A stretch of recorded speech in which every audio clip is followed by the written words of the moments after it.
안녕하세요.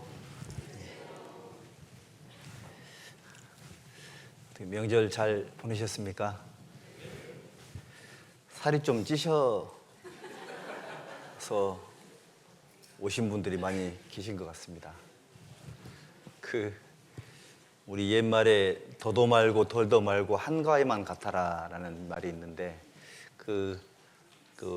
배 고프고 못 먹던 시절에 추수에 대한 기대감들, 또 자기 삶의 목적에 대한 부분들을 아마 그렇게 표현하지 않았나라는 생각이 듭니다. 저희 기도해 주신 덕분에 우리 선교팀 이무스 교회 일정들을 잘 마치고 돌아왔습니다. 여러 가지로 마음 써주시고 또 함께 해주시고 기도해 주신 모든 분들께 감사의 말씀을 드립니다. 우리 함께 기도하고 시작하겠습니다. 기도하겠습니다. 우리를 구원해 주신 자비로우신 하나님 아버지 감사합니다. 죄 가운데 태어나 죄를 물먹듯이 먹고 마시며 하나님 앞에 원수로 살아가던 이 불쌍한 죄인들, 귀한 하나님의 말씀으로 불러주셔서 살아계신 하나님을 발견하게 해주시고 우리가 하나님 앞에 비참한 죄인임을 깨닫게 하셔서 우리의 모든 죄를 대속하시기 위해서 그 거룩한 보혈을 아낌없이 흘려주신 예수님의 사랑과 그 은혜를 깨닫게 해주시고 죄와 심판과 멸망의 구덩이에서 구원해 주신 것을 감사합니다. 또 구원받은 이후에도 이 악하고 험악한 세상 속에 저희들을 고아처럼 버려두지 아니하시고 하나님의 이 거룩한 몸된 교회 안으로 인도하셔서 진리의 말씀을 따라서 하나님 말씀 안에서 주님의 복음을 전하며 교제해 주신 것 진심으로 감사를 드립니다. 또 주일을 맞이해서 하나님의 은혜를 사모하는 귀한 분들 진리의 말씀 앞에 불러 모아주시고 하나님의 은혜를 노래하고 하나님 말씀 안에서 함께 소중한 시간을 나눌 수 있도록 인도해 주신 것 감사드립니다. 우리를 구원해 주신 그 구원의 말씀이 우리 생활에 참으로 필요한 말씀임을 우리가 항상 생각하게 하셔서 매 주일 또 때마다 일마다 들려주시는 그 말씀이 하나님의 음성임을 깨닫게 해주시고 세미한 소리 가운데 역사하시는 하나님의 겸손한 섭리를 따라서 우리 마음도 낮춰주시고 귀한 말씀들을 통해 하나님의 뜻을 발견하고 남은 세상, 남은 시간들 하나님 앞에 더욱 온전하게 살아갈 수 있도록 도와주시기를 부탁드립니다. 그리고 오늘 여러 사정으로 참여하지 못하신 분들 또 다음 시간은 함께 마주보며 말씀 앞에 모일 수 있도록 도와주시고 특히 병중에 계신 분들, 여러 가지 어려움을 겪고 계신 분들 특별한 은혜로 함께 하셔서 그 육체와 그 마음을 어루만져 주시고 또 경제적으로 어려움을 겪고 계신 분들도 그 생활 속에서 주님을 의지하고 성실하게 일할 수 있는 여러 가지 것들을 허락해 주시고 수많은 고통과 어려움 속에 놓여서 하나님 앞에 감사하고 평온한 삶들을 살 수 있도록 도와주시기를 하나님께 기도합니다. 또 이번 지난 한 주간 온 교회가 기도하는 가운데에 또 이무수 선교를 잘 마칠 수 있도록 도와주신 것을 감사드립니다. 이무수 지역에 세워주신 하나님의 귀한 교회가 말씀 안에 더욱 든든하게 세워져서 그 지역에 40만 명이 넘는 불쌍한 사람들에게 복음을 전하는 일에 그 교회가 온전하게 그 역할을 잘 감당할 수 있도록 도와주시고 후원하는 저희들이 할 수 있는 모든 것들을 모아서 힘있게 후원할 수 있도록 우리 마음 또한 준비시켜 주시기를 하나님께 부탁을 드립니다. 전 세계 여러 곳에 세워진 하나님의 몸된 교회들, 특히 어렵고 힘든 환경 속에 선교하고 계시는 선교사님과 가족들 특별한 은혜로 함께 해주시고 하나님의 특별하신 보살피심 속에서 맡겨주신 그 귀한 복음 전파의 사명을 힘있게 감당할 수 있도록 도와주시고 함께하는 모든 성도들 동일한 말씀으로 붙잡아 주시고 열심을 낼 수 있도록 인도해 주시옵소서. 또 10월 달에 저희 경기 광주 교회가 중집회를 위해서 기도하고 준비하고 있습니다. 또 11월 달에는 대전도 집회가 또 준비되어 있습니다. 남은 두 번의 전도 집회를 기도하는 가운데에 구원의 역사를 위해서 우리가 힘을 모을 수 있도록 도와주시고, 함께 기도하는 가운데 모든 말씀 증거의 시간들이 아름답게 빛날 수 있도록 인도해 주시옵소서. 오늘 모든 시간에 시종을 자비로우신 하나님께 부탁을 드립니다. 예수님의 이름으로 기도드렸습니다. 아멘.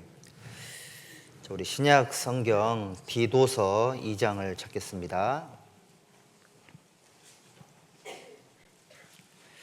디도서 2장, 신약 성경 349페이지 정도 됩니다. 디도서 2장 14절,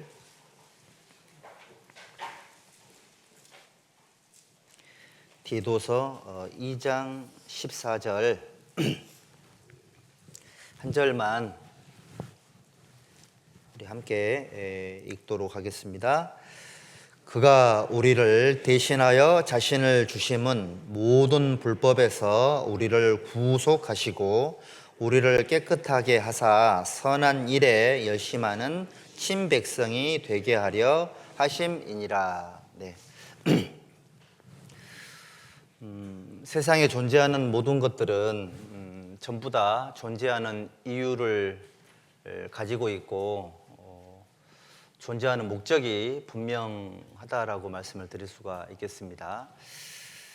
사소한 것들로부터 중요하게 여겨지는 모든 것들이 그러하다면 우리 구원받은 그리스도인들이 세상에 존재하는 목적이 더더욱 분명해야 될 거다라고 말씀을 드릴 수가 있습니다. 여기 읽은 말씀 속에 보면 하나님께서 죽어가는 영혼들을 구원하신 목적이 정말 정확하게 기록이 되어 있습니다. 하나님께서 우리를 구원하신 목적은 하나님의 선한 일에 열심하는 친백성이 되게 하려 하심이니라. 우리가 세상 속에 열심히 살았고 지옥을 향해서 열심히 달려가던 사람들이었는데, 그런 사람들을 구원하셔서 하나님께서 우리에게 이제 더 이상 죄 짓고 살지 말고 하나님 보시기에 가치 있고 훌륭한 그 일을 위해서 남은 생애를 살게 하기 위해서 우리를 구원하셨다라고 말씀을 하신 겁니다. 구원받은 나를 향한 하나님의 계획이 분명함을 알 수가 있죠. 그렇다면 나를 향한 분명한 계획이 성경적으로 명확하다면 저와 여러분들은 하나님께서 나를 향한 계획이 내가 하나님을 향한 삶의 목적이 돼야 되고, 또 내가 이 세상을 살아가는 삶의 목적이 돼야 되고, 그것이 목적이 됐을 때에 신앙생활의 올바른 기준들이 잡히게 되는 겁니다. 우리는 사실은 하나님께로부터 어마어마한 그 천국 소망을 실제로 얻은 사람들이니까 이 세상을 아무런 목적 없이 살 수는 없는 것이고, 목적이 없이 살다 보면 생각이 없이 살게 되는 거니까, 그러다 보면 그 비어있는 마음의 공간 속에 하나님의 생각과 계획이 아닌 인간의 생각과 번민들 또는 세상을 향한 어떤 그런 계획들이 가득 차서 신앙생활의 목적, 남은 생애의 삶의 목적이 아마 희미하게 되어질 것이 분명할 거다라는 생각이 듭니다. 우리 시편 118편 17절에 내가 죽지 않고 살아서 여호와의 행사를 선포하리로다, 이런 말씀이 있죠. 여기 써 있네요. 그래서 삶의 목적이 분명해야 되죠. 하나님 말씀이 진리인 이유 중에 하나가 하나님께서 우리를 향한 그 메시지가 정확하거든요. 죽지 않고 살게 내버려뒀다기보다 살아갈 수 있도록 모든 여건을 주시고 기회를 주시는 이유는 살아있는 사람이, 신앙생활을 올바로 하는 사람이 하나님의 일을 선포할 수 있기 때문에 그러는 거예요. 여러분들도 다 잘 한번 생각을 한번 해보세요. 나는 이 자리에 구원받은 이후로 여기 앉아있지만 그 누군가가 나를 구원하기 위해서 얼마나 많은 기도를 했을 것이며, 또 나랑 전혀 상관이 없는 그 누군가가 또는 그 누군가들이 하나님의 복음을 전하기 위해서 얼마나 많은 희생을 치렀을까. 비근한 예로 기독교 순교자들이 8천만 명, 많게 잡으면 8천만 명이나 되는 사람들이 하나님을 믿고 복음을 전하는 것 때문에 유명을 달리했다고 합니다. 그리고 이 교회당을 위해서도 얼마나 많은 희생과 눈물들을 흘려졌겠나. 그리고 또 나를 전도하는 분들의 피땀 흘린 수고와 기도와 눈물들이 없었으면 우리가 이 자리에 있을 수가 없는 거거든요. 그럼 구원을 받은 이후에 누가 가르쳐 주지 않아도 하나님 말씀을 쭉 배우다 보면 저와 여러분들 속에 계신 성령께서 우리 마음을 감동시키는 게 있습니다.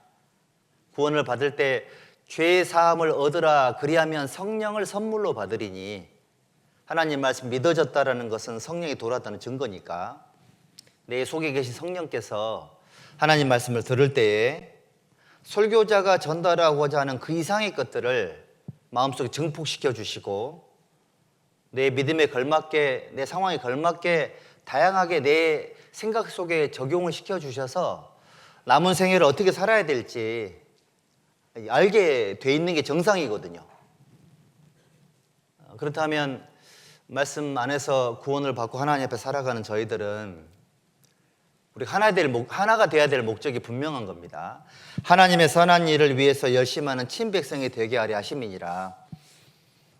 거의 대부분의 사람들은 하나님의 선한 일을 위해서 살려고 노력을 합니다. 그런데 열심히 있는 거하고 노력하는 거는 차원이 다른 거죠. 그냥 단순한 노력이 아니라 열심하는 사람이 친백성이라고 이렇게 말씀을 하셨죠. 신앙생활을 얼마만큼 해야 될 거냐, 어느 정도로 해야 될 거냐, 이거는 우리의 선택인 거다, 이렇게 말씀드릴 수가 있습니다. 전도하는 게 부담스럽고 복음을 전하는 게 쉽지 않고 해보니까 실패도 많고 또 전혀 예상치 못했던 어려움도 많죠. 이번에 이무수도 가서 간증을 들어보니까는 구원받은 지 1, 2년 이 정도밖에 안 되는 분들이어가지고 일단 구원을 받으면 만사 형통할 걸로 이렇게 생각을 하고 계시고, 구원받은 이후에 생활이 너무 힘드니까요, 육신적인 삶이 너무너무 힘드니까는 구원을 받으면 모든 게 다 해결될 것처럼 생각하는 경향들이 좀 있으시더라고요. 그거 보면 되게 좀 마음이 아프던데, 사실은 구원받은 이후에 진짜 생애가 펼쳐지게 되고, 하나님은 죄악된 세상 속에 구원받기 전에도 고생하고 살았지만 거듭난 이후의 삶을 이제 이 험한 세상 속에 편안하게 살기를 바라는 것이 아니고요, 이제 진짜 하나님과 더불어 제대로 된 삶을 살려고 하나님 준비하고 있는데, 구원받은 사람들은 이제 구원받았으니 편하게 살겠다, 그렇게 될 수 있겠구나라는 오해를 할 수도 있거든요. 그렇지 않을까요? 왜냐하면 구원받기 전에 삶이 너무 힘들었기 때문에 그렇게 생각할 수 있습니다. 그런데 하나님의 마음은 틀려요. 하나님은 한 사람이 구원을 받지 않습니까? 그러면 이제 그때 준비를 하세요. 아마 이 형제, 이 자매가 구원받기 전에 너무 힘들고 어렵게 살았으니, 이제 구원을 받았으니까 진짜 제대로 된 천국을 위한, 나를 위한 고통과 어려움 속에 사는 게 아니고 영원한 천국과 하나님 나라의 확장을 위해서 제대로 한번 고난을 받으려고 마음에 결심을 했겠구나, 이런 기대를 하지 않을까요? 근데 대부분은 이제 우리는 그런 생각까지 가는데 시간이 좀 오래 걸리죠. 왜냐하면 너무 힘들었기 때문에 오래 걸릴 수도 있거든요. 근데 이 자리에 계신 우리 모두는 약간 조금 생각을 하나님 편에서 할 필요가 있습니다. 신앙생활의 기준은 하나님 보시기에이고, 신앙생활의 기준은 하나님 말씀이 기준인 거니까, 하나님께서 나를 구원하신 목적이 계실 거니까, 또 이제 구원받은 이후에는 너희는 너희 것이 아니라 값으로 산 것이 되었으니 그런즉 너희 몸으로 하나님께 영광을 돌리라. 이제는 이제 우리의 영육간에 있는 모든 소유권들이 하나님에게 넘어간 거니까 이제는 사실은 내 몸도 내 시간도 내게 있는 모든 생명도 필요한 모든 것들이 하나님의 소유가 된 겁니다. 법적으로 그래요. 다만 그걸 우리에게 맡겨주신 거죠. 조금 가급적이면 빠른 시간 내에 하나님의 생각과 기준으로 내 생각과 마음이 바뀌면 우리 그 목사님 가끔씩 말씀해 주시는 것처럼 철든 사람처럼, 철이 있는 사람처럼 하나님 보시기에 무게감 있는 삶을 살 수 있게 되지 않을까, 이런 생각을 해봅니다. 여러분들 그냥 앉아 계시면 안 되고요, 이 세상을 그냥 살아서는 안 될 겁니다. 내가 왜 살아야 되는지, 무엇을 위해 살아야 되는지 또 나름대로 생각을 가져서도 안 되겠죠.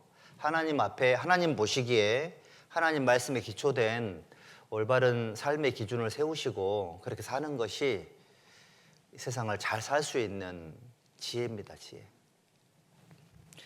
오늘 세 번째 시간인데 읽은 말씀 속에 하나님이 우리를 구원하신 목적이 하나님의 선한 일에 열심히 하는 친백성이 되게 하기 위한 것이니까 내 삶의 기준은 하나님의 선한 일에 열심하는 사람이 돼야 되겠다.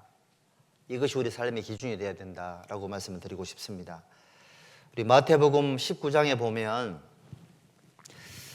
어떤 사람이 예수님에게 선한 선생님이여 내가 무슨 선한 일을 해야지만 영생을 얻을 수 있습니까? 예수님의 대답이 뭐였습니까? 어찌하여 선한 일을 내게 묻느냐? 선한 이는 오직 한 분이시니 하나님 뿐이시니라. 무슨 말일까요? 질문의 의도가 이 사람은 자기가 선한 사람이고 충분히 선한 일을 행할 수 있는 사람이니까 자기 행위를 통해서 천국 갈 수 있다고 믿는 사람인 거예요. 그러니까 자기 삶에 대한 예수님의 동의를 얻고 싶었던 거죠. 근데 하나님은 단호하게 거절했죠. 왜 선한 일을 내게 묻냐? 선한 일은 한 분뿐이니 오직 하나님 뿐이시니라. 절대적인 선의 기준은 하나님이시죠.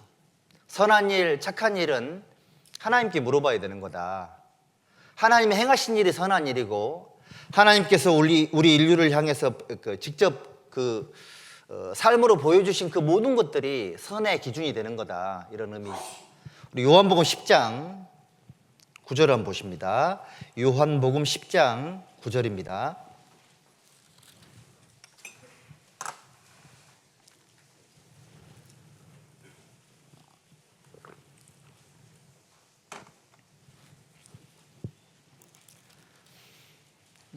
요한복음 10장 9절부터 제가 읽어 올리겠습니다. 내가 문이니 누구든지 나로 말미암아 들어가면 구원을 얻고 또는 들어가며 나오며 꼴을 얻으리라. 도적이 오는 것은 도적질하고 죽이고 멸망시키려는 것뿐이요 내가 온 것은 양으로 생명을 얻게 하고 더 풍성히 얻게 하려는 것이라. 11절 함께 읽어볼까요? 나는 선한 목자라. 선한 목자는 양들을 위하여 목숨을 버리거니와. 됐습니다. 우리 예수님은 선한 목자라고 말씀을 하셨고, 당신이 선한 목자가 될 수 있는 근거가 뭐냐? 선한 목자는 양들을 위해서 목숨을 버리는 기준을 가지고 있다, 이렇게 말씀을 하셨죠. 15절 아버지께서 나를 아시고 내가 아버지를 아는 것 같으니 나는 양을 위하여 목숨을 버리노라. 또 이 우리에 들지 아니한 다른 양들이 내게 있어 내가 인도하여야 할 터이니 저희도 내 음성을 듣고 한 무리가 되어 한 목자에게 있으리라. 아버지께서 나를 사랑하시는 것은 내가 다시 목숨을 얻기 위하여 목숨을 버림이라. 선함, 하나님 보시기에 선함의 기준은 여기 정확하게 기록이 되어 있죠. 정말 선한 일이 뭐냐? 죽어가는 영혼들을 위해서 목숨을 버리는 것이 하나님 보시기에 선한 일이다. 인자의 온 곳은 섬김을 받으려 함이 아니라 도리어 섬기려 하고 자기 목숨을 많은 사람의 대속물로 주려 하심이니라. 마태복음 20장 28절에 기록되어 있는 것처럼 예수님은 선한 목자시고 잃어진 양들을 위해서 죽어가는 양들, 각기 제 길로 살아가는 그 불쌍한 길 잃은 양들, 구원받지 못한 사람들을 위해서 목숨을 희생해 주시고 우리를 구원하신 그 일이 가장 선한 일이고 목자가 할 수 있는 최고의 선이었다, 이렇게 말씀하신 겁니다. 요한복음 15장 보십시다. 15장 13절, 요한복음 15장 13절 14절 함께 읽어볼까요? 사람이 친구를 위하여 자기 목숨을 버리면 이에서 더 큰 사랑이 없나니 너희가 나의 명하는 대로 행하면 곧 나의 친구라. 우리 예수님이 선한 목자셔서 우리를 위해서 목숨을 희생해 주신 것처럼 우리 구원받은 저희들은 우리도 예수님을 닮은 모습이 있고 실제로 행할 수 있는 능력이 있는 사람들이니까 우리 그리스도인들도 다른 이뤄진 영혼들을 위해서 자기 목숨을 버릴 수 있는 그런 마음들이 있는 사람들이죠. 그럼 이 말씀이 우리도 십자가에 못 박혀 죽어야 된다는 얘기냐, 그런 뜻이 아니고요. 바울 사도께서 나는 날마다 죽노라, 내가 남에게 전파한 후에 버림이 될까 봐 두려워하노라. 죽은 행실, 삶의 목적이 상실된 삶은 죽은 삶이잖아요. 구원받은 목적을 잃어버리고 사는 것은 죽은 생활인 거니까. 세상에 살긴 하지만 삶의 목적이 전도를 위해서가 아니고 선교를 위해서가 아니고 또는 어떤 삶의 목적이 없는 상태로 사는 것, 그런 부분들은 죽은 삶이라고 볼 수가 있는 겁니다. 우리 형제 자매님들은 남은 생애를 누군가를 전도하기 위해서 더 희생하는 쪽으로, 더 헌신하는 쪽으로, 그리고 자기를 쳐서 복종시키는 쪽으로 이렇게 삶의 방향을 정하시고 계속 결정을 그렇게 하셔야 돼요. 그렇지 않으면 삶이 편안한 게 아니고요, 복잡해요. 감정의 소용돌이 속에 휘말리게 되고요, 별로 중요하지 않은 것에 막 마음이 뺏기고 시간 뺏기고 해가지고 자꾸 집중을 못 하세요. 그런 안타까운 일들이 왜 생기는 거냐? 사실은 마귀가 그 사람 속에 역사하는 거죠. 시험하는 겁니다. 삶의 목적을 분명히 하지 않으면 마귀가 좋아할 거예요. 삶을 자꾸 흐트러뜨려요. 자, 있는 자는 받아서 더 넉넉하게 될 것이요, 없는 자는 그 있는 것도 빼앗기게 되리라. 삶의 목적이 분명하지 않으신 분들은 조금 있는 좋은 것들도 다 뺏기게 돼서 신앙생활의 집중력을 잃어버릴 거예요. 그렇지 않을까요? 전국의 전 세계에 수많은 교회들이 있는데 그 중에 열심히 살려고 하는 사람들, 실제로 열심히 사는 사람들, 그 열심히 사는 정도가 서로서로 다를 것이고 그 기간도 서로서로 다를 수 있겠죠. 똑같이 구원을 받았지만 어떤 곳에는 하나님의 역사가 힘있게 일어나서 가시적으로 자타가 느낄 수 있도록 성장과 성숙이 이루어지는 곳이 있는 반면에 어떤 곳은 맨날 자기 문제에 붙잡혀가지고 시야가 좁아져가지고 그렇게 사는 사람들, 그렇게 사는 교회도 있거든요. 무슨 차이가 있을까요? 확실한 겁니다. 삶의 목적이 불분명하면 고린도 교회처럼 돼요. 막 교회 내에 일어나는 문제, 자기 문제 정리하는 정신이 하나도 없어요. 겨우겨우 살아요. 교제 나오는 것도 힘들고 봉사하는 것도 힘들고 열심히 살자 그러면 부담스럽고 죽자니 좀 무섭고 살자니 힘들고 어쩌자는 겁니까 그러면? 아니 구원받은 성도들은 천국과 지옥 말고 중간지대가 있어요? 저 천주교 연옥 얘기하던데 연옥은 누구 사람 이름이죠. 성경에 없는 얘기를 자꾸 해가지고 지금 열심히 못 사는 사람이 죽음 이후에 무슨 기회가 있겠냐고. 말도 안 되는 인간적인 논리인 거죠. 정신 차려야 돼요. 중간지대는 없단 말이에요. 그러니까 생각을 이렇게 바꿔먹고 거기에 기도를 더하고 말씀을 듣고 말씀을 거기 집어넣으면 구원받은 성도들은 속에 성령이 계시니까 생활이 날카로워질 수밖에 없어요. 근데 이걸 안 하니까 통이 힘들죠. 문제의 원인이 내 안에 있음을 이해를 못하면 자꾸 환경을 바꾸려고 그래. 그거 아니거든요. 하나님도요, 신앙생활 아무나 열심히 하게 하지 않아요. 구원받는 것도 진입장벽이 있죠. 한 사람 구원받는 것도 진입장벽이 높습니다, 여러분들. 하나님은 사람에게 안 속아요. 죽기 5분 전에 믿는다고요? 모르겠어요. 뭐 얼마나 어떨지 모르겠는데 하나님이 허락해 주지 않으면 그 누구도 말씀을 깨달을 수가 없습니다, 여러분들. 마찬가지로 신앙생활도 마찬가지입니다. 진입장벽이 있어요. 열심히 사는 거 쉽지 않습니다. 그 은혜를 아무나에게는 부어하지 않거든요. 어떤 분들은 오해하시더라고. 하나님이 좋은 분인 줄 알았더니 약간 이기적이더라. 구원받고 나를 부려먹으려고 나를 구원하셨다. 맞아요? 아니, 그래요. 우리를 표현죠. 그런데 우리를 그렇게 하려고 구원하셨다 할지라도 올라가 보면 그게 누구를 위한 하나님의 선택이었을까요? 바로 우리를 위한 선택 아니었겠어요? 세상 사는 동안에 아직 연약한 육신을 가지고 죄성에 있는 성품을 가지고 하나님을 다 이해할 수 있겠습니까? 하나님이 내린 모든 결정은 무조건 선하다. 이게 믿어져야 되거든요. 신앙생활의 목적 열심히 살아야 된다. 이거 무조건 선한 선택인 겁니다. 하나님은 최고의 길, 최선의 길을 가르쳐 주시는 것이지 대충 살아도 돼. 그럴 수도 있지 뭐. 그렇게 말씀하신 분이 아니세요.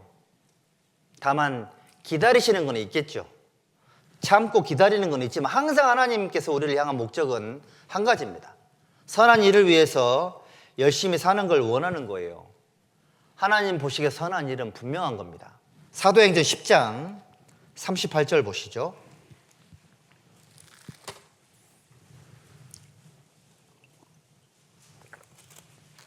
사도행전 10장 38절입니다.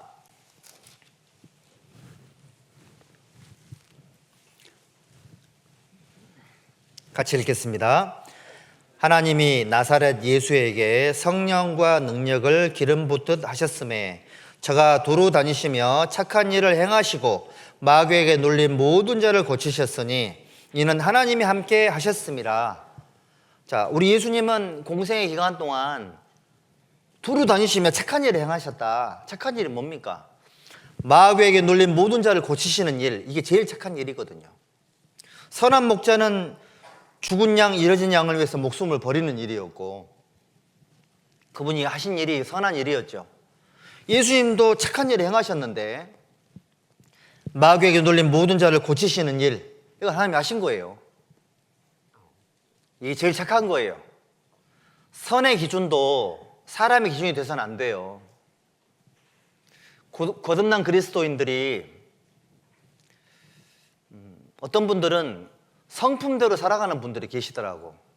그냥 성품 자체가 좋으셔가지고 요즘 말로 하면 타고난 MBTI가 탁월해서 누가 뭐라 그래도 화내지 않고 그냥 그렇게 살아요. 그냥 사람 좋다는 소리 듣고. 어떤 분은 또 구원받기 전에도 무서웠는데 구원받은 이후에도 여전히 무서운 사람들이 있죠. 말하기 무서운 사람들. 그냥 구원받은 자연인처럼 사는 거죠. 그런데 그게 아닌 거죠, 여러분들. 거듭난 그리스도인들은 성품을 거스려 사는 사람들이 구원받은 성도들이잖아요.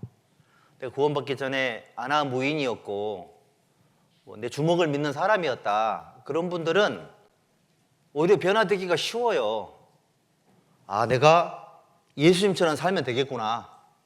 그럼 이제 온순해지죠. 이런 분들은 세월이 지날수록 그 생활 구원에 되는 모습이 선명하게 보입니다. 본인도 알거든요. 그리고 좀 본인이 착하신 분들 있죠.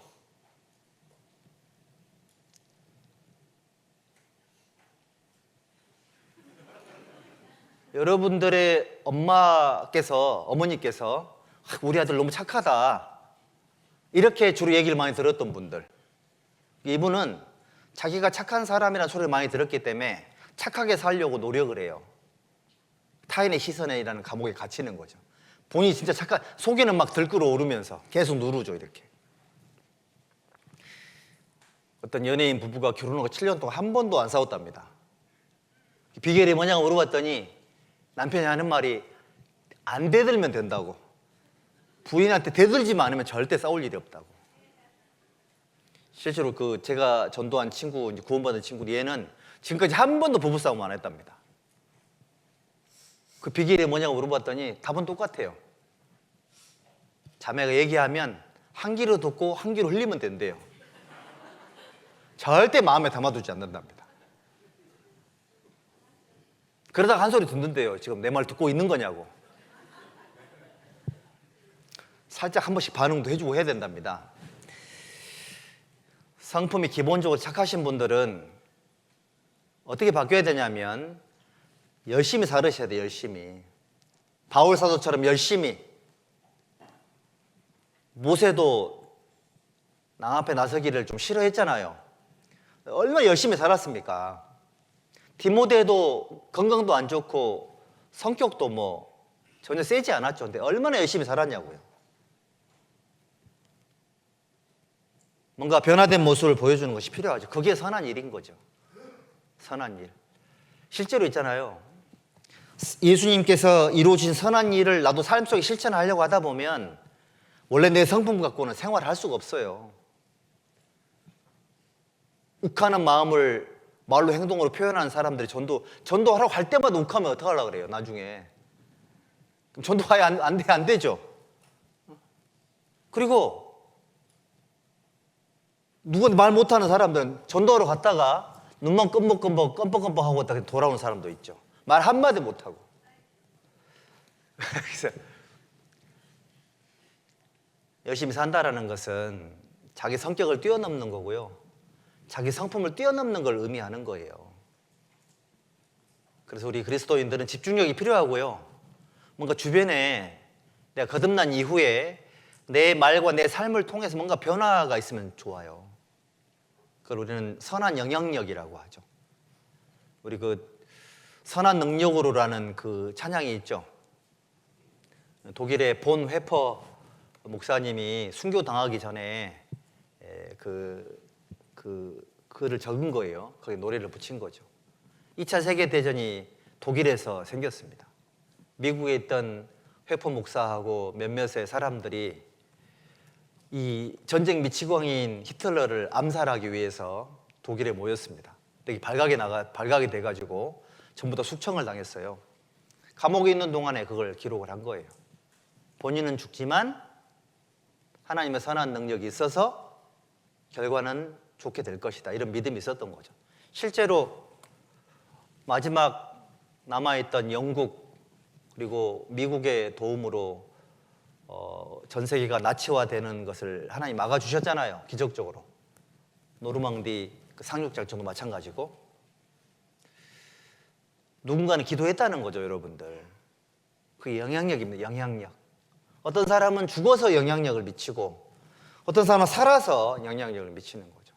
우리 찬양대원들 이제 찬양을 열심히 해주셨는데, 기도 가운데 그 찬양이 성도들에게 좋은 영향력을 미치는 거죠. 온 교회 성도들이 기도해서 이무수에 선교를 갔잖아요, 저희들이. 근데 그 힘이 이무수교회 식구들의 신앙을 완전히 바꿔주는 거죠.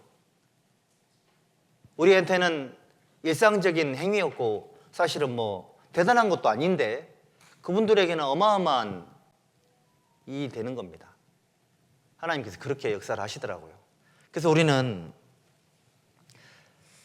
뭔가 큰 일을 하려고 하는 것보다 자기 위치에서 할 수 있는 일들을 열심히 하고 있는 힘을 다해서 해서 결국은 내 삶을 통해 주님의 어떤 영향력이 나타나는 삶을 살아야 되지 않겠나. 이것이 우리 목표가 돼야 되는 겁니다. 그게 신앙의 기준이 되셔야 돼요. 사도행전 11장 24절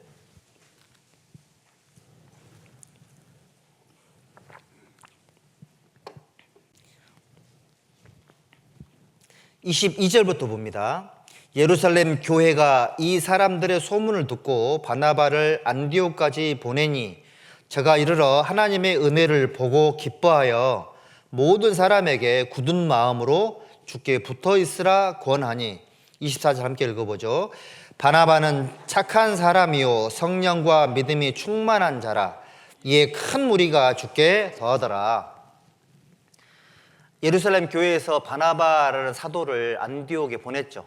안디옥 교회의 지도자였잖아요. 근데 이 사람은 하나님 평가가 뭐냐면 바나바는 착한 사람이요 성령과 믿음이 충만한 사람이다. 성격이 착한 걸 얘기하는 게 아닌 겁니다. 그게 뭐라고 나와 있습니까? 이에 큰 무리가 주께 더하더라. 착한 사람은 하나님의 역사를 이끌어내는 사람이고 주변에 구원받는 사람들 많이 만드는 사람이 착한 사람이에요. 그리고 이 사람이 굳은 마음으로 주께 붙어 있으라. 구원받은 성도들에게 교제의 중요성을 강조했고 봉사의 중요성을 강조했고 전도의 중요성, 선교의 중요성을 강조했던 사람이죠. 그리고 이 보면 하나님의 은혜를 보고 기뻐했다고 되어 있잖아요. 딱 보면 이게 하나님의 은혜의 현상인지 인간들의 노력인지를 분별할 수 있는 힘도 있었던 겁니다. 여러분, 우리는 하나님의 선한 일을 통해서 열심히 했던 그 일을 통해 가지고 하나님과 구원받은 성도들 그 삶을 통해서 뭔가를 볼 수 있는 분별력이 우리에게 있으니까요. 그거를 보면 선한 자극이 되는 게 정상인 거죠. 열심히 살려고 모인 거잖아요, 저희들이. 안 그래요? 나무성이 열심히 신앙생활을 해야 되겠다. 열심히 전도해야 되겠다. 삶의 목적을 분명히 해야 되겠다. 이런 목적을 가지고 우리가 모인 거니까. 그런 마음들이 그런 마음들을 가진 사람들을 통해서 하나님이 일을 하시더라고요. 여러분들 열심히 살고 싶잖아요. 돈이 조금 더 있으면 열심히 살겠죠. 그리고 좀 직장이 안정되면 열심히 살 수 있을 것 같고 또 남편이 구원받으면 부모님이 구원받으면 또는 자식들이 구원받으면 열심히 살 것 같잖아요. 과연 그럴까요? 지금도 열심히 못하는데 이런저런 문제 정리되면 내가 열심히 살 수 있을까요? 지금도 못하는데. 스스로 속이지 말라. 하나님은 만홀히 여김을 받지 아니하시나니 사람이 무엇으로 심든지 그대로 거두게 될 것이다. 지금 발을 떼셔야 돼요. 지금 내가 살 수 없는, 그러니까 열심히 살 수 없는 많은 조건들, 실제로 이제 그런 상황들 있으시거든요. 얘기 들어보면 열심히 삽시다 말하기 어려운 분들이 계세요. 그분들은 누구의 권유에 의해서가 아니라 스스로 그걸 뛰어넘으면 좋겠다라는 하나님의 그 뜻이 들어있지 않을까요? 하나님이 굽게 하신 것을 사람에 곱게 할 수 없다. 이게 부정적인 의미로 들립니까? 무슨 말일까요? 우리 구원받은 성도들은 하나님이 굽게 하신 거 성령의 능력으로 곱게 펼 수 있는 사람들이거든요. 실제로 그런 사람들이 교회 안에 여러분 계십니다. 운명에 맡겨 사시면 안 돼요. 될 대로 되라지 뭐. 시간 되면 되겠지. 그런 운명론적인 신앙생활을 하고 계시면 시간 지나도 안 돼요. 그리고 돼도 하나님의 역사인지를 본인이 몰라요. 둔해져 있는 상태이기 때문에 힘들거든요. 우리는 깨어 있어야 될 이유가 여러 가지가 있습니다, 여러분들. 그래서 열심히 살고 싶은데 이런저런 걸림돌이 많다. 그 걸림돌이 있음에도 불구하고 열심히 사는 사람들, 그런 사람들 신앙이 영웅이었잖아요. 그럼에도 불구하고 살아가는 게 믿음의 정점이죠. 최고점이죠. 무엇 때문에가 아니라 무엇임에도 불구하고 살아가는 사람, 그런 믿음을 세상은 보고 싶어 해요.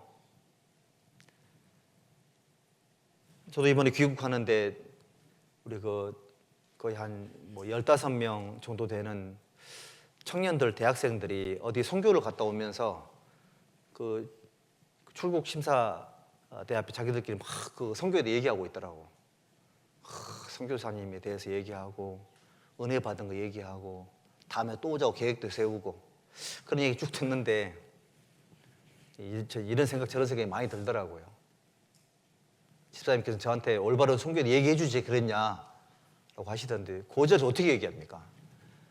그래서 우리 구원받은 우리 그리스도인들은 하다못해 구원받지 못한 사람들도 열심히 살더라고. 이렇게. 저희들은 더 해야 안 되겠어요? 더 해야. 준비하세요. 여건이 안 되신 분들은 기도하시고.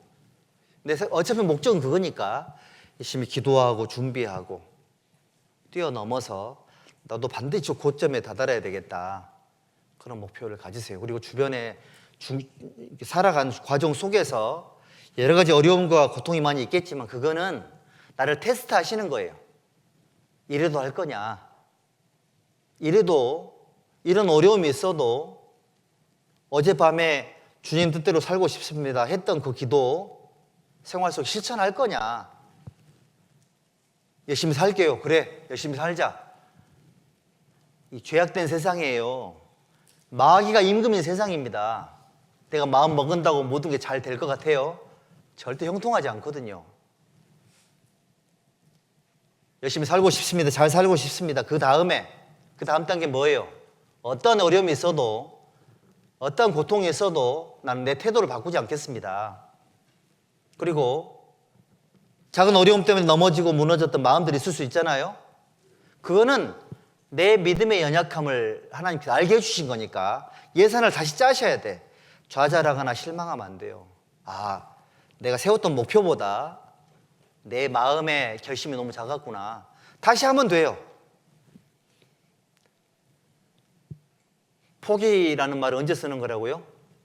12월 달에 김장김치 할 때나 쓰는 말이죠. 포기라는 단어는 그리스도인들하고 절대 어울리지 않죠. 도전이라는 말이 맞을 거예요. 다시 일어서는 거 있잖아요. 이런 것들이 우리 그리스도인들에게 필요한 삶이 될 겁니다. 열심히 사셔야 돼요. 여기 바나바 사도도 칭찬했고요. 여기 빌립보서 한번 봅시다. 빌립보서에 보면 빌립보 교회도 하나님이 칭찬하신 내용이 여기 기록이 되어 있습니다. 5절 6절 보십니다. 5절 6절 4절부터 보시면 함께 읽읍시다. 6절까지. 간구할 때마다 너희 무리를 위하여 기쁨으로 항상 간구함은 첫날부터 이제까지 복음에서 너희가 교제함을 인함이라. 너희 속에 착한 일을 시작하신 이가 그리스도 예수의 날까지 이루실 줄을 우리가 확신하노라. 이거 뭐 얘기하는 걸까요? 그 빌립보서 4장에 가보면 빌립보 교회가 유럽 선교의 전초 기지였거든요. 비단 장사 루디아, 빌립보 간수장 가정이 구원을 받았잖아요. 비단 장사 루디아는 자기 가정을 개방을 했고 빌립보 간수장도 자기 가정을 개방을 했죠. 봉사회장, 어머니 회장 했지 않았을까요? 이분들이. 어쨌든 그런 과정을 통해 가지고 있지 않습니까? 빌립보 교회가 유럽의 로마의 교회가 생기는데 큰 역할을 했고요. 그리고 그 역할하는 과정 속에서 얼마나 열심히 교회가 일을 했겠냐고요. 그러니까 바나바도 착한 사람이고 열심히 살았던 사람이고 빌립보 교회도 첫날부터 이제까지 복음에서 너희가 교제함을 인함이고 예수님이 재림하실 때까지 복음을 중심으로 살아가고 선교를 중심으로 살아가는 삶이 변하지 않을 걸 내가 확신한다. 이런 어마어마한 칭찬을 지금 받고 있지 않습니까? 빌립보 교회는 열심히 살았던 교회거든요. 구성원들이 하나님께서 나를 구원하신 목적에 대한 이해도가 굉장히 높았고 한 개인의 삶들이 복음을 중심으로 신앙의 기준을 확실하게 세운 사람이 너무너무 많았기 때문에 불협화음이 없었고 감정적인 다툼이 없었고 모든 어려움과 고통이 있었겠지만 다 뛰어넘어서 하나님 앞에 순수성을 유지를 했고 실제적으로 엄청난 능력을 발휘했던 겁니다. 4장 봅시다. 4장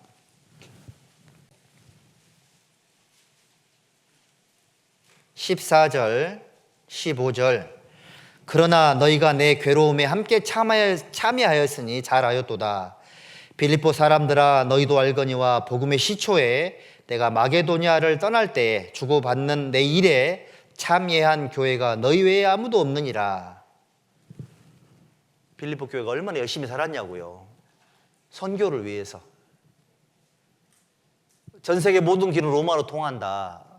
사도행전이 로마에서 바울 사도가 전도하다가 끝나잖아요. 지금도 사도행전이 마무리가 안 돼 있어요.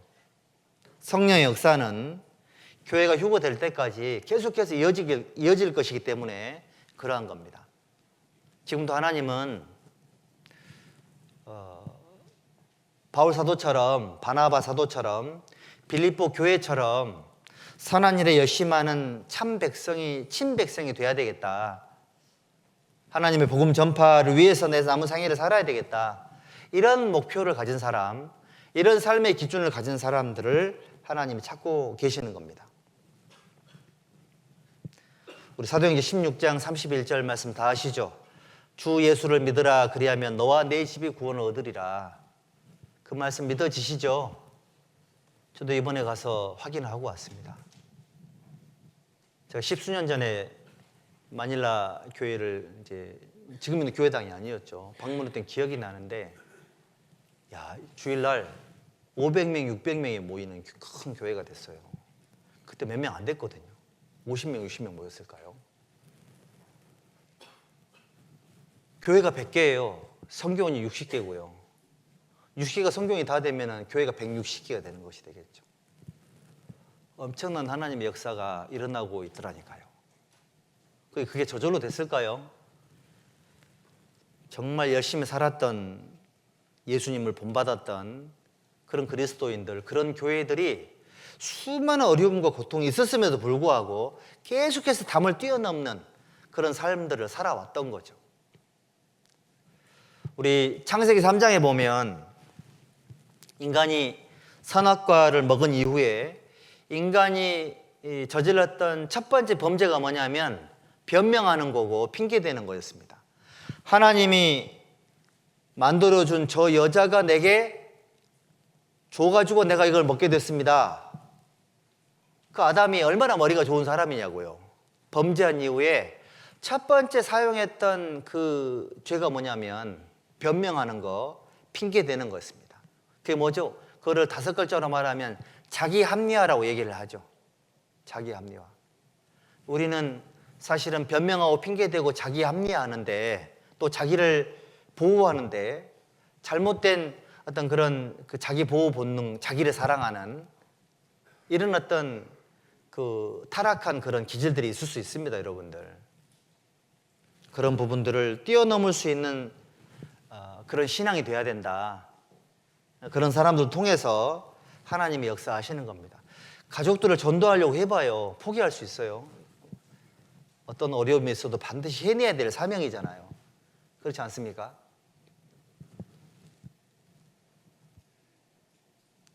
어떤 분들은 교회에 전도하는 구체적인 방법을 좀 가르쳐 달라고, 이런 분들도 계시더라고요. 전도하는 구체적인 방법을 가르쳐 주면 그대로 하실 거예요? 사람마다 상황마다 다 다를 건데, 말씀을 듣고 전도해야 될 이유를 찾고, 또 그것이 내 마음이 하나님과 마음이 합한 마음이 돼가지고 기도하면서 쭉 나가다 보면 어떻게 해야 될지 하나님이 그때그때 알게 해주세요. 그거는 나와 하나님과의 1대1로 배우는 굉장히 신령한 교제거든요. 전도할 때만 느낄 수 있는, 그거는 직접 경험하셔야 돼요. 매뉴얼에 있는 게 아닙니다, 여러분들. 사람마다 틀려요. 그리고 아무리 가르쳐줘도 나하고 안 맞는 오실 수 있을 가능성이 높아요. 성경은 원론적인 거, 이걸 가르쳐 줍니다. 보편적인 방법들. 다만 이거를 내가 어떻게 적용을 해가지고 뛰어넘을 건지는 여러분들이 하나님과 직접 씨름하면서, 그래서 그 야곱이 야복강에서 하나님과 씨름했지 않습니까?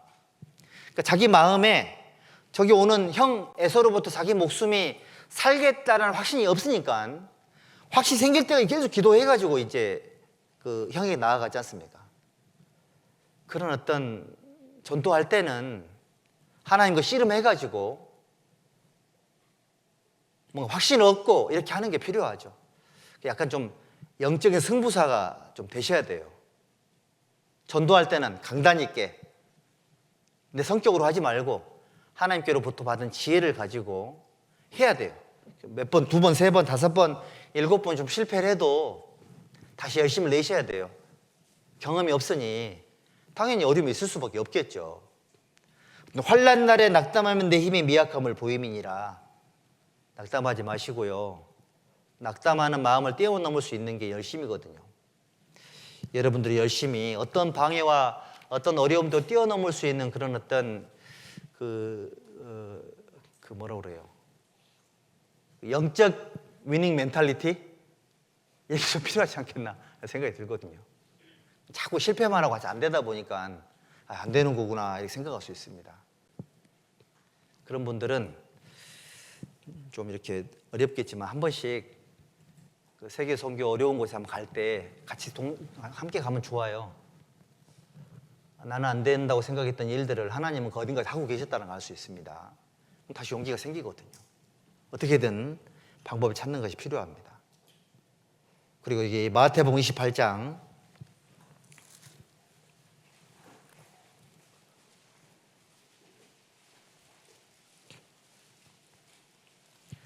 18절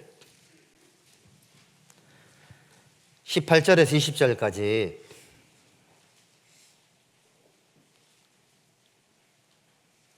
참 반가운 말씀인데 우리 함께 읽읍시다.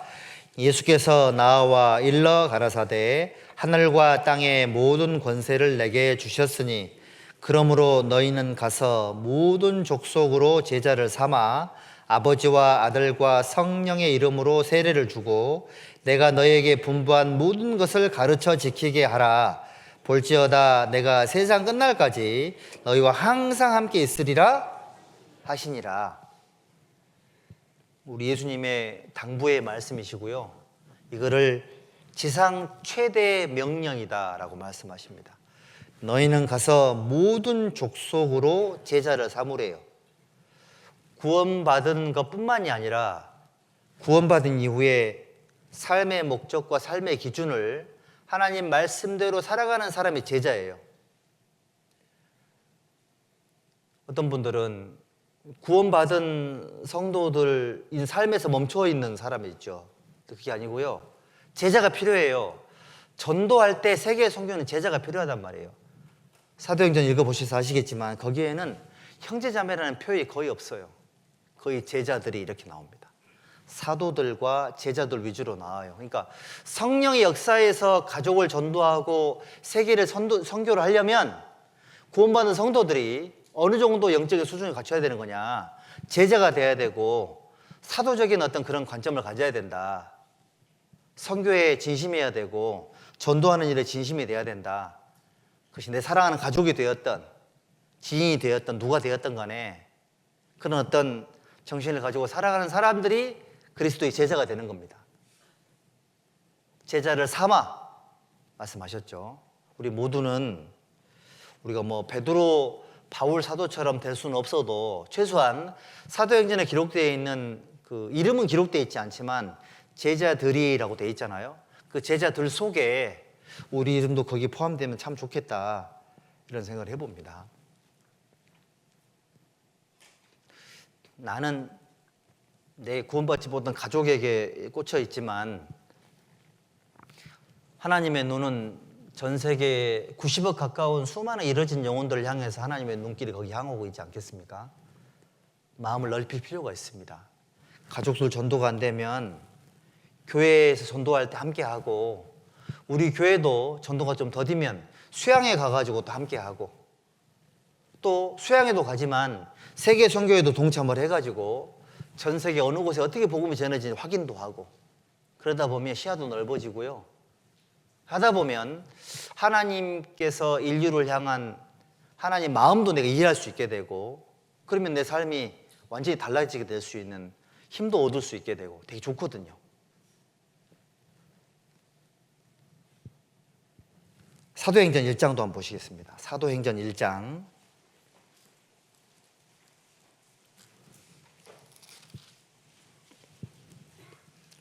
6절 보시죠. 6절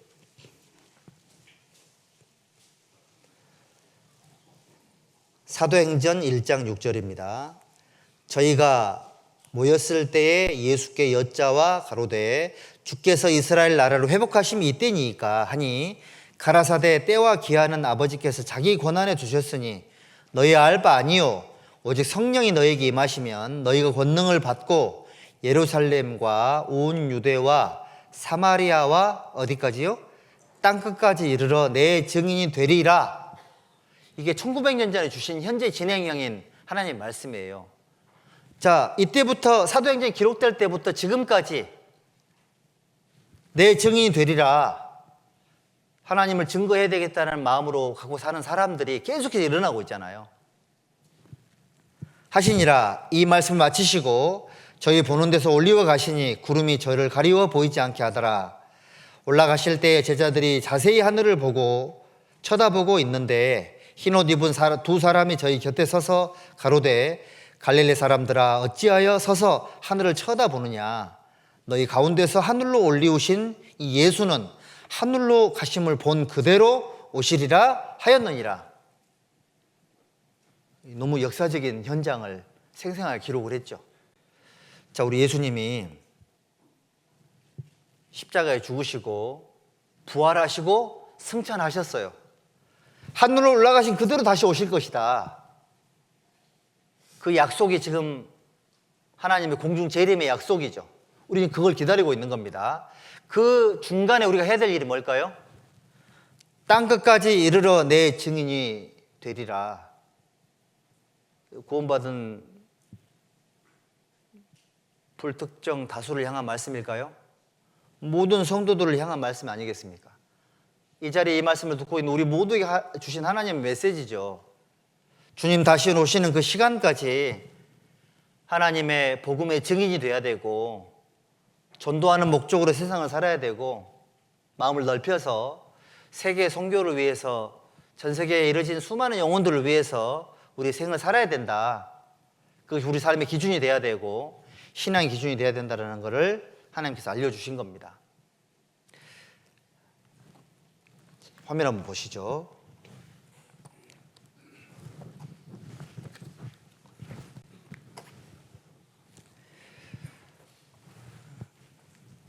이번에 명절 기간에 마침 시간이 좀 좋아서 우리가 이제 필리핀 이무스라는 지역에 선교를 하고 있습니다.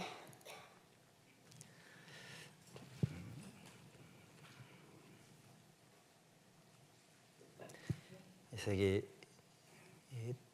그 5가지 컨텐츠로 해가지고 설명을 좀 드려보도록 하겠습니다. 이번에 우리 가기 전에도 우리 오광식 선생님 올려주셨던데 필리핀에 지진이 좀 있었잖아요. 가 있는 중간에도 지진이 났습니다. 여기 이제 보시죠.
Tago!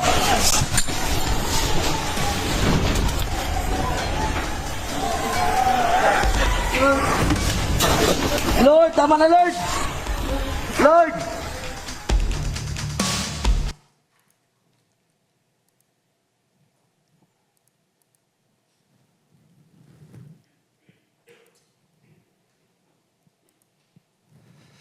여기 지진이 발생한 곳이 이쪽이죠, 이쪽.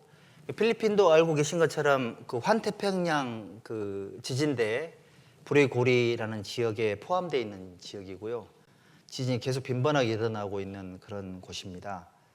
이곳에 교회가 세워져서 지금 필리핀 선교 현황을 보면 교회가 100개, 선교인 60개, 국내 선교사 21명, 현지인 선교사가 73명, 총 94명이 하나님 일을 하고 계시더라고요. 10개 교회가 있고 60개 선교원이 있습니다. 그리고 수양회 연도별 참석 현황인데 2010년도에 270명이었는데 작년에 13,230명이 되었습니다. 저희 그 98년, 99년도 여기 올림픽 체육공원에서 체조 경기장에서 우리가 수양회 했잖아요. 그때 10,000명이 그때 넘었습니다. 2000년도부터 이제 공주 관례 수양관에서 수양회를 하게 됐는데 지금 필리핀이 이렇게 전도가 잘 되고 있습니다. 수양회 참석인은 확 늘었죠. 필리핀 권역은 이렇게 총 7개 권역으로 분리가 되어 있더라고요. 마닐라, 중부루손, 북부루손, 비콜, 비사야, 팔라완, 민다나오. 아까 지진이 일어났던 곳은 민다나오 지역이라고 합니다. 여기가 마닐라 중앙교회고요. 여기가 이무스 교회입니다. 필리핀 거리가 15km, 직진거리가 그렇습니다. 직선거리가 15km인데 31분이라고 돼 있잖아요. 근데 트래픽이 심해가지고 보통 1시간 뭐 20분도 걸리고 하더라고요. 이렇게 좀 지역이 공업도시이고 필리핀 마닐라가 수도니까 위성 도시입니다.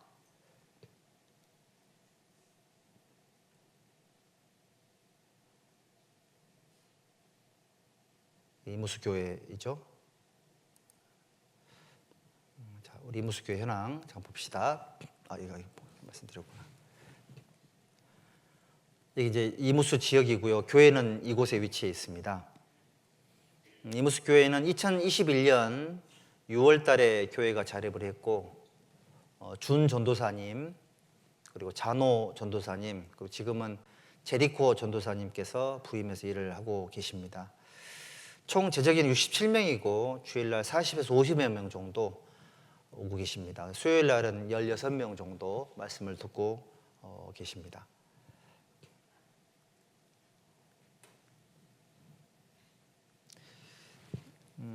저희가 이제 신방을 여러 군데 다녔는데 3일에 걸쳐서 신방을 다녔습니다. 첫째 날은 루이 형제 윌마 자매 그리고 3명의 딸 리넷 라이카 레마 자매가 있었는데 이 가정 오토바이 한 대가 있습니다. 오토바이 한 대가 있고 교회당에서 가는데 시간이 꽤 많이 걸리더라고요.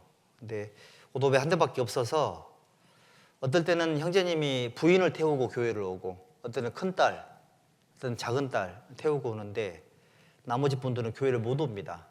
대중교통이 아예 없고 또 결정적으로 이 형제님이 원래 이제 운전하는 일을 했는데 한 80만 원 정도 수입이 있었답니다. 그런데 신앙생활을 해야 되니까 지금 수입이 3분의 1, 4분의 1 토막이 나가지고 오고 싶어도 돈이 없어서 자식들을 교대로 태우고 오고 있는 그런 상황이고요. 그리고 여기 이제 루이 형제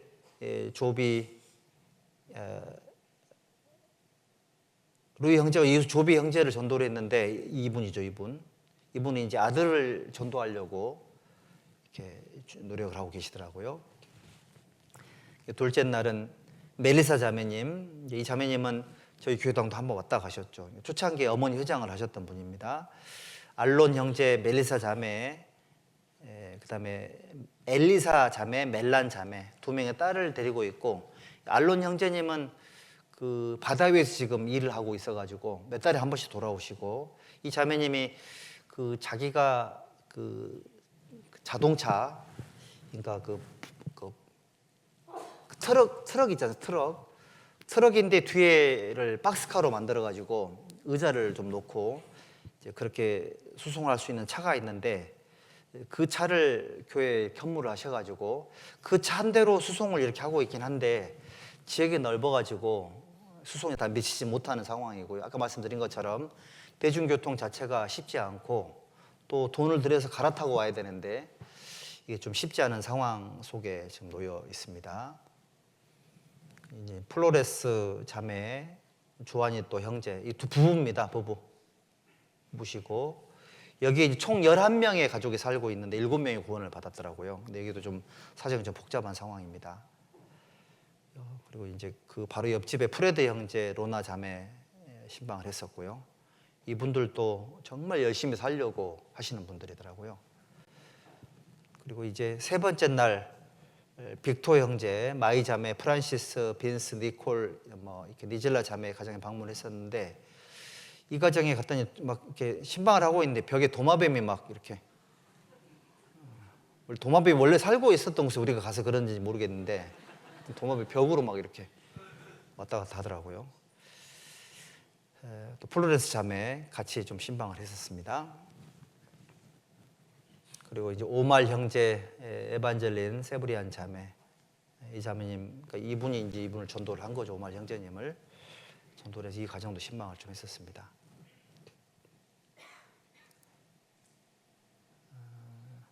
그리고 이게 저희 선교팀이 이제 몇 군데 교회를 신방을 했었는데요. 5군데 신방을 했습니다. 마닐라 중앙교회, 이무스 교회, 마닐라 시티 교회. 그다음에 그 딸, 여기가 보면 이 딸이라는 말이 그 호수 이름인데 딸이라는 호수가 보이는 곳에 수양관을 세웠어요. 그러니까 딸 갈릴리 수양관인데 또 그 수양관 안에 우리 공주 정안교회처럼 따나우안 교회가 이렇게 있었습니다. 그리고 까비테 교회까지 총 6군데를 신방을 했습니다. 여기가 마닐라 중앙교회 주일날 모이는 모습이에요. 사람 많죠? 여기 보면 펜이 없네. 여기 뒤에 약간 좀 파란 색깔 옷 입은 분들 보이시죠? 예, 저분들이 이무스 교회 식구들인데 그 차 2대를 이렇게 해가지고 교회를 오셨더라고요. 오토바이 타고 오시고 또 차를 한 대 또 렌트를 해가지고 주일날 일부러 마닐라 중앙교회까지 참석을 하셨습니다.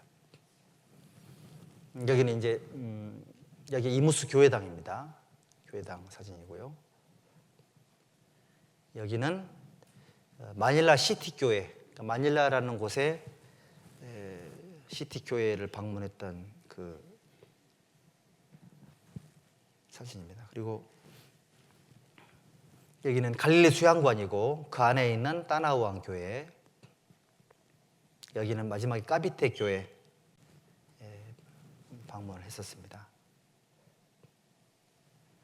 그리고 이제 이 필리핀 수양관, 그러니까 그 수양관 현황인데요. 여기 필리핀 딸 갈릴리 수양관이 여기 있습니다. 이게 수양관의 모습인데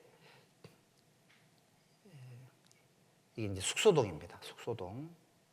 여기가 그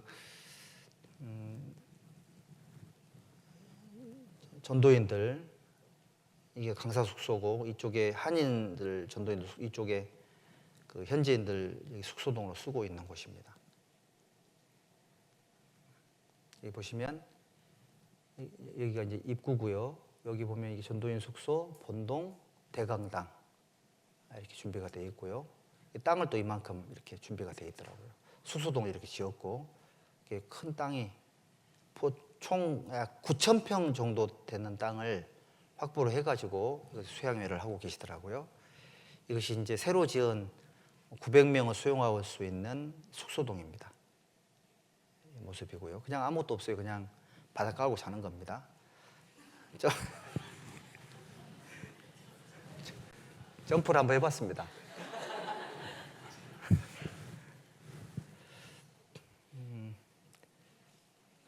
이거 한번 봅시다.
이때 조두순이 이제 울었답니다.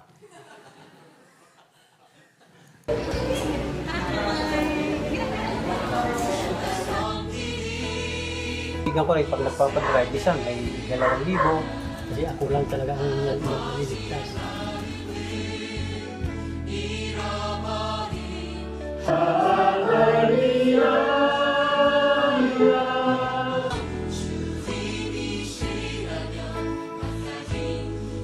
Sakripisyo namin yung pagkakataon ng namin para doon na lang kami. Kami sister ko, kapatid ko sa amin.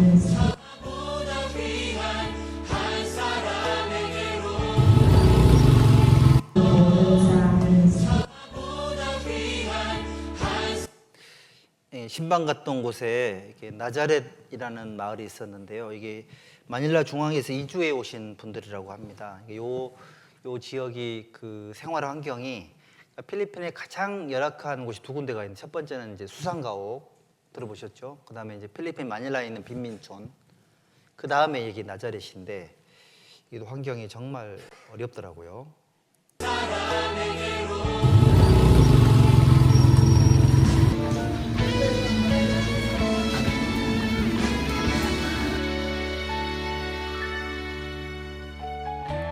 여기에 이제 11명 살고 있는 집이에요. 11명 중에 7명이 구원을 받으신 거예요. 근데 입양도 했고 서로 다른 가족들이 이렇게 얽혀 계시더라고.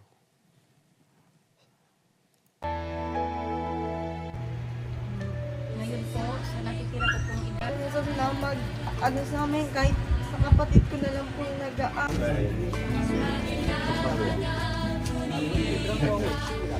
Para po marami po kaming mga kaluluwang mahikayat at madala po sa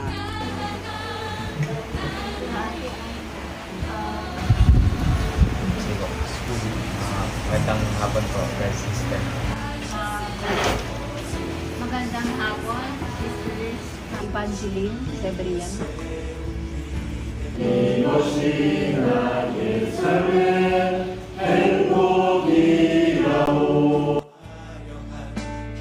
Ang pinakamaganda pa, 출애굽기 23장을 보시죠. tingnan mo namin. 25절입니다. Exodus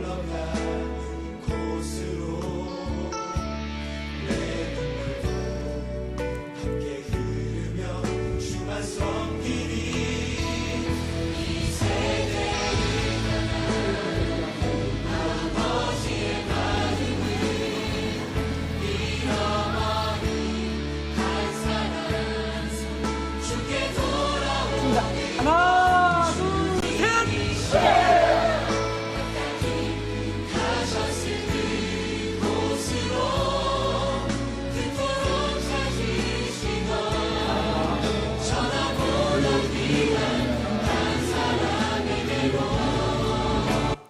이건 이제 3일차 그 말씀이 끝나고 이제 여기는 이제 청년회하고 교회학교, 이쪽은 이제 봉사의 어머니에 모였는데 요 시간이 너무 좀 짧아가지고 너무 아쉬웠습니다. 시골도 너무 아쉬워했고.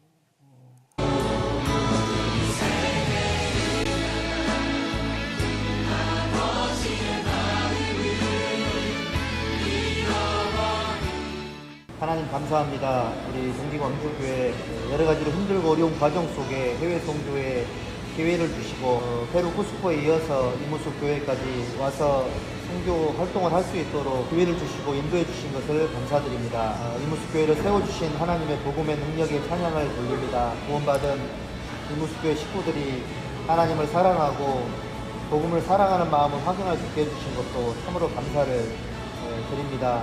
힘들고 어려운 과정 속에 하나님은 복음만을 위해 살고 있사오니 외롭지 않도록 도와주시고 배고프지 않도록 도와주시고 우울증이나 여러 가지 심리적인 어려움으로부터도 하나님이 친히 보호하셔서 힘있게 복음을 전할 수 있도록 도와주시기를 간절히 기도드립니다. 예수님의 이름으로 감사하며 기도드렸습니다.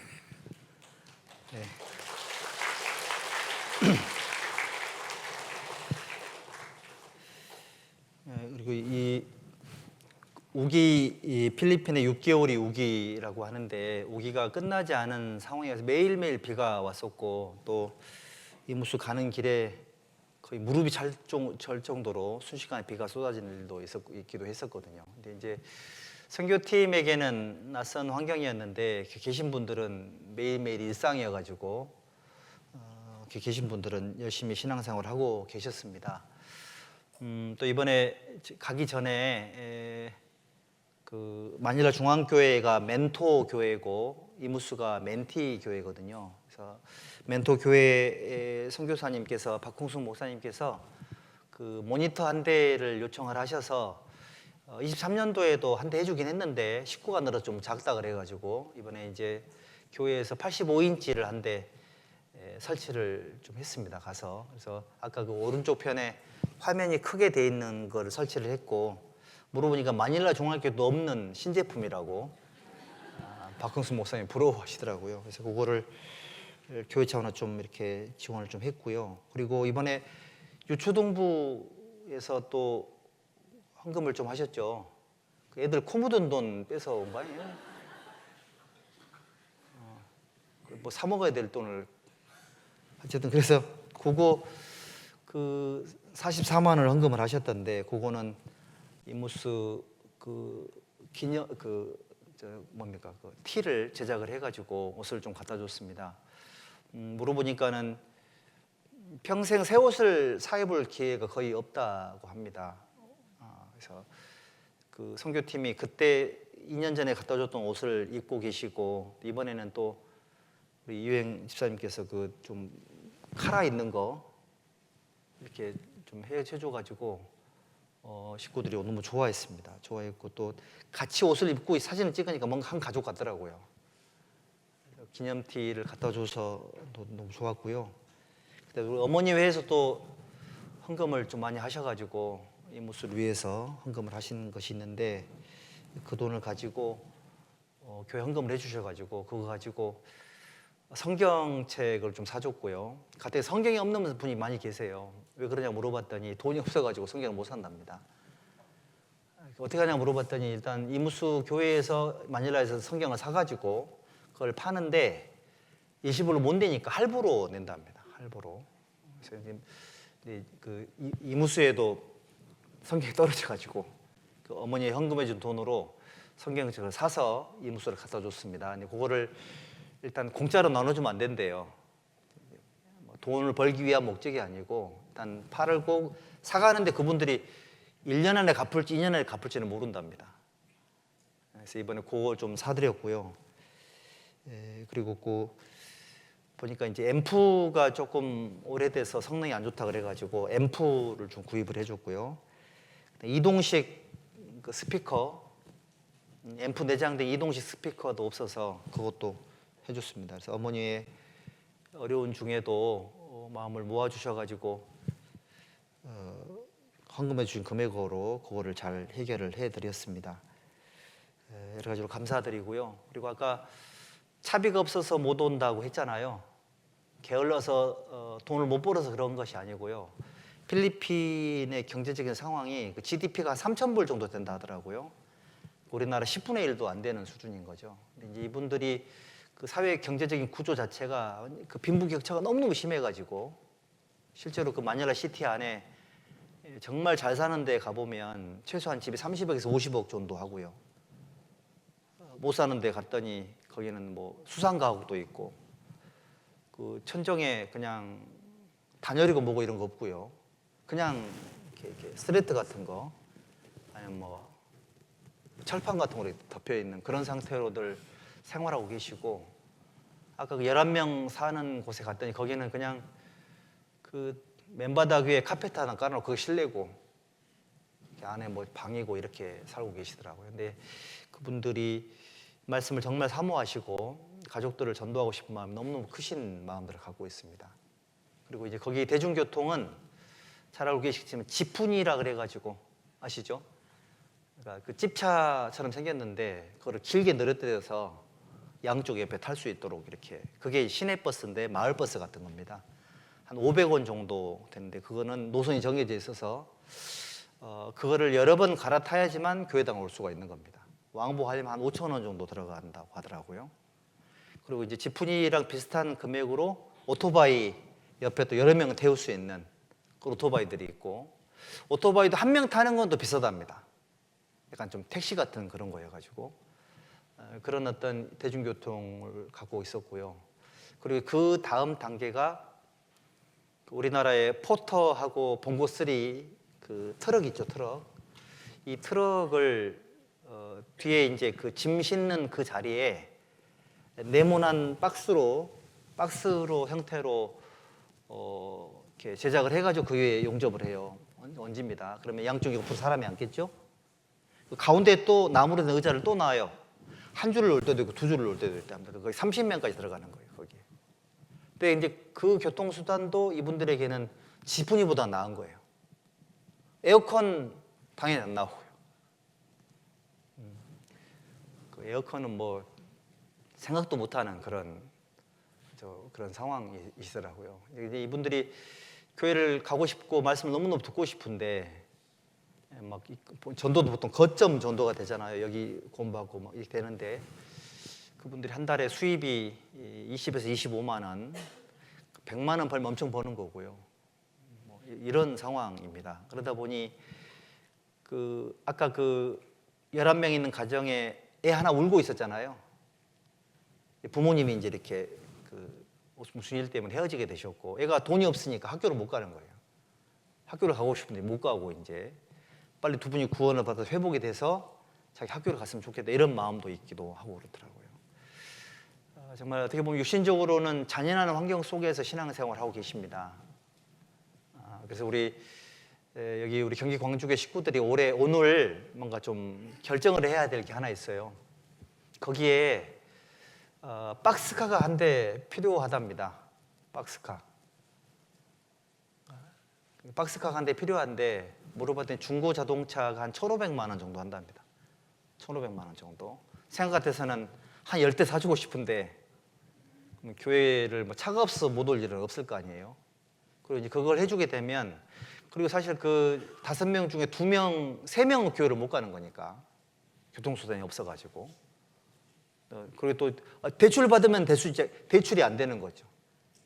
그러니까 필리핀 지역이 경제적으로 어려운 분들은 방법이 없어요. 직장이 많아가지고 돈을 벌 수 있는 것도 아니고 방법이 아예 없습니다. 그래서 물리적으로 불가능한 상황들은 좀 도와주는 것이 맞겠다라는 생각이 들고, 그래서 필리핀의 마닐라 중앙교회 박흥순 선교사님하고 의논을 해서 했더니 1,500만 원 정도 주면은 박스카 중고차를 한 대 살 수 있답니다. 그럼 지금 한 대 있으니까 이 차를 가지고 수송을 하면 만족스럽진 않아도 급한 건 해결할 수 있겠다고 말씀을 하셔가지고, 그걸 한 대 사주고 싶은데 사줘야 되겠죠?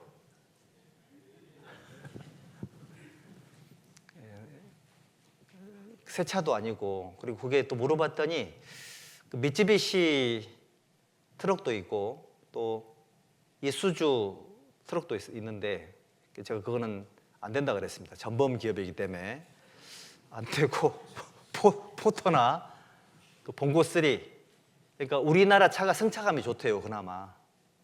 그리고 이제 미쯔비시 차는 그야말로 그냥 깡통이 그냥 쇠덩어리만 있는 거, 그러니까 소음이 어마어마하답니다. 열기도 그렇고. 그래서 그나마 우리나라 포터나 봉고3가 그나마 거기에는 좋은 차에 속하니까 거기에다 박스 하나 얹어가지고 하게 되면 한 30명 정도까지 수송할 수 있겠다고 이렇게 말씀을 하시더라고요. 그리고 저희 선교팀이 이동했던 이무수의 마닐라 중앙교회 차도 우리 옛날 데스타 아시죠?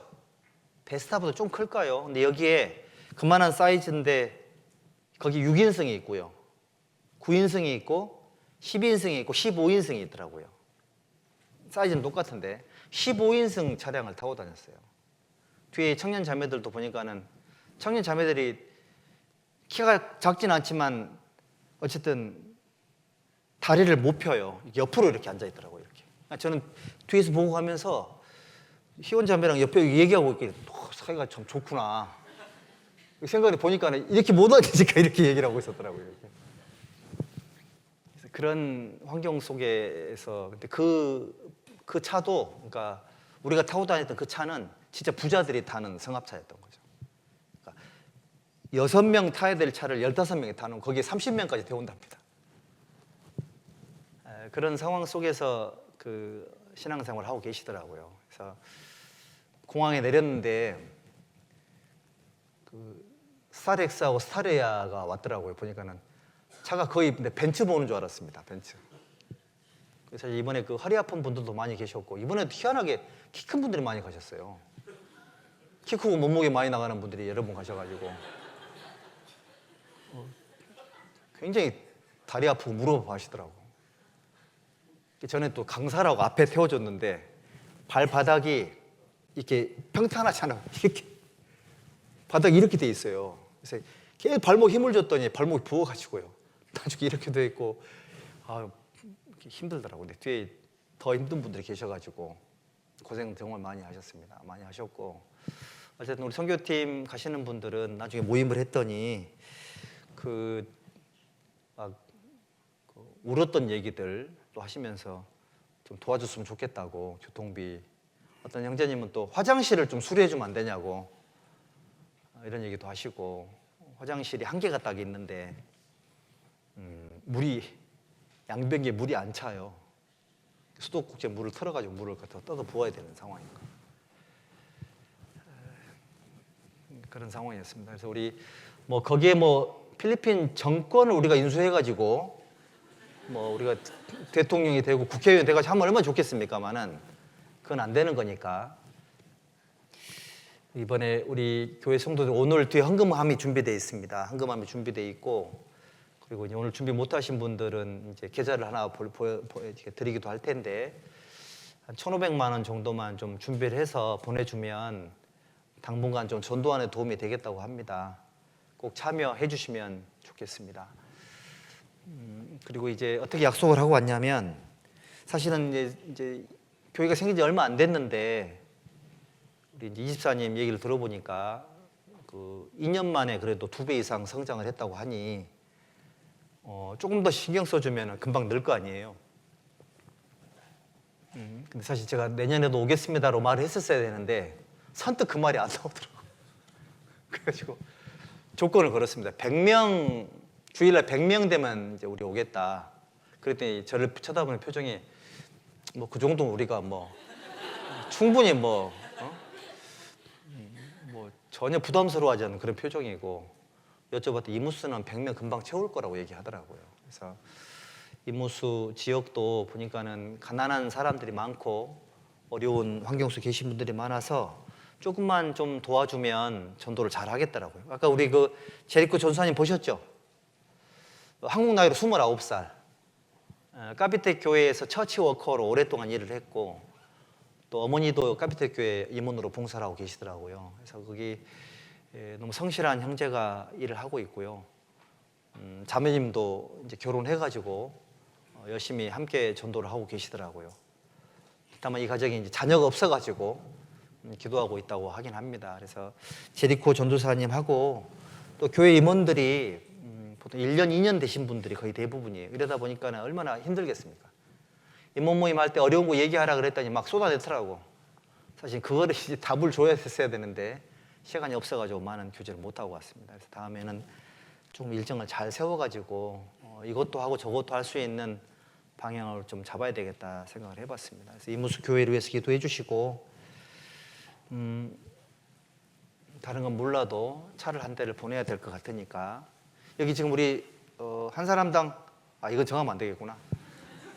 좀 헌금 좀 해주시면 이무수 교회 복음을 전하는데 큰 힘이 되겠다라는 생각이 듭니다. 좀 부탁드리고요. 자, 우리 기도하고 마치도록 하겠습니다. 기도하겠습니다. 하나님 감사합니다. 우리를 구원해 주시고 하나님의 자녀 삼아 주신 것을 감사드립니다. 또 우리에게 가족들에게 전도할 수 있는 기회를 주시고 전국에 이루어져 있는 수많은 사람들에게 복음을 전할 수 있도록 기회를 주신 것을 감사드립니다. 또 나아가 전 세계 여러 곳에 교회를 세워주시고 세계 선교에도 최선을 다할 수 있도록 은혜 베풀어 주신 것을 감사드립니다. 가까이 있는 사람들에게 혹은 멀리 있는 사람들에게 또 우리에게 연결되어 있는 수많은 이뤄진 영혼들에게 하나님의 복음을 전하고 싶습니다. 특히 이무수교회 제리코 전도사님을 중심으로 힘들고 어렵게 신앙생활 하시는 우리 형제자매님들 그 삶을 하나님 말씀으로 위로해 주시고 영원한 천국의 소망을 가지고 어려움을 잘 견뎌낼 수 있도록 도와주시고 후원교회인 경기 광주교회가 여러 가지 모습으로 힘있게 후원을 해서 이무수 지역에도 나중에 교회당이 세워지고 힘있게 전도하는 곳이 될 수 있도록 도와주시기를 하나님께 부탁을 드립니다. 그리고 우리 경기 광주교회 안에서 신앙생활 하시는 우리 형제자매님들의 모든 가정마다 하나님의 은혜로 덮어주시고 그 모든 기도를 응답해 주시기를 또 하나님께 기도합니다. 함께 모인 저희 중에 한 사람도 이뤄진 사람이 없도록 또 이끌어 주시기를 하나님께 간구합니다. 우리의 모든 남은 생에 전능하신 하나님께 의지하면서 예수님의 이름으로 기도드렸습니다. 아멘.